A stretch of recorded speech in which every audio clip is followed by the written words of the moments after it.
All right, Gratefulness, or the Grateful Project, Day 5. I'm going to share something more personal than I probably intend to. It's a little bit warmer here in Phoenix today, so I'm not shivering as much. But I wanted to talk about being grateful for music. When I was a lot younger, in my teens and early 20s, I always had what I would call a soundtrack in the back of my head.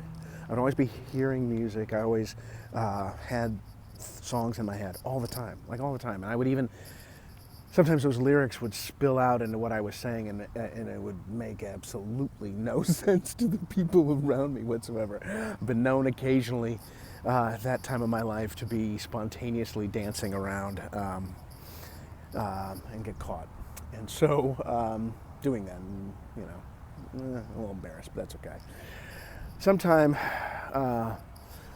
in my 20s, the seriousness of my life, I guess, the seriousness of being an adult, sort of hit me, and it went away. I don't know whether it's when I finally got out of school and I needed to be serious about my career, or when I started having children and then I needed to be even more serious, but it all sort of faded away. The music in the back of my head was filled with something else. It was it went away, and that soundtrack was filled with conversations and thoughts, and I was just always thinking. Well, I lamented that for a while, and in the last 6 months, it's come back.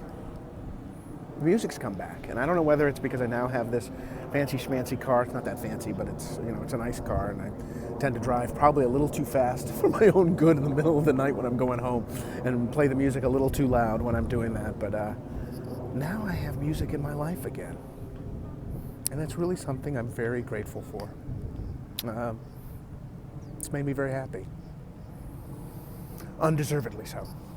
But anyway, it's my thought for the day, and I hope you guys are, wherever you are, having a great day. Gratefulness, the Grateful Project, Day 5.